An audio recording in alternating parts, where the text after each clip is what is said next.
think America's in a lot of trouble. I mean, I could understand why they voted. I'm not sympathetic with it, but I understand why, because there's an element of that person that represents success, and America loves success, and so they make that association. But there's no virtue there. There's nothing virtuous about that man whatsoever. He's delusional.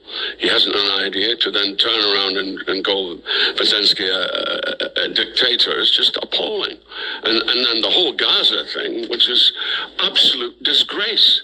It's a disgrace to upend all those people who have been through the most tortuous time. Of course, Hamas did not help the situation right at the start. That was horrific and unforgivable, and I'm completely anti that. But the way it's gone on, and then to have him come up with, oh well, I'll make it into a sort of a kind of waterfront, what was it he wanted it to be, a sort of, I don't know, it was just ridiculous. Yet he's been elected on a sort of a wave of changing the way the world is run and the kinds of people we have, and he is riding high because he's got a popular mandate, and he is elected. The world doesn't know, it seems, how to deal with him. Well, the world doesn't really know who he is. I mean, they see something which is and again, it's all about illusion and delusion.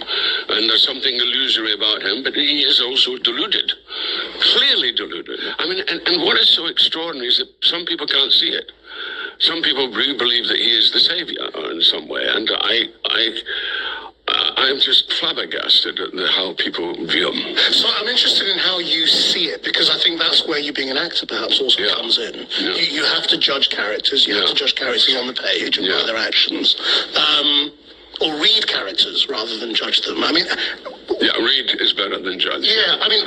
We don't judge, we read. How do you see him with your skills? Well, I see him in very much, almost in a reflection of our play. Terrifying father, tough time, alcoholic brother who saw his brother go down the road, and he decided he had a survival instinct which has come to the fore. But then goes with it a profound ignorance of the human state. A profound ignorance and a block off of I'm not going to take that. I'm not going to take that. I'm going to, and he talks about the deal. This whole thing about the deal, and it's got nothing to do with human beings. It's to do with businessmen. It's not about how life is led. It's not about how communities are created. They're not created on a deal. They're created by people coming together and saying, how do we make it better? How do we improve our conditions? And he has no sense of that. No sense of that whatsoever. About being in charge, and we see that all the time in the States. Do you think that's what's going on here, that this is about authority? Because some people obviously say a lot of what Trump is addressing are real problems. It is true that Europe has been freeloading off America for security. There is perhaps truth in government spending in the US, and that these are real problems that he is tackling, and that's why he's popular. Yeah, I can see that, but he kind of misses the issue, really, I think, big time.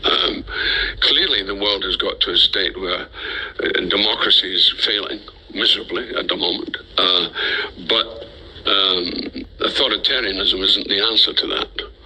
We see it all the time. People are so marginalized, and it is to do with the fact that our world is so much changing. It is to do with the fact that people don't want to live under repression, so they move to find freedom, and therefore they become migrants, and therefore they get ostracized in that way. So it's like a dog chasing its own tail. I mean, I think that's a very good analogy for the world at the moment. It's like a dog chasing its own tail.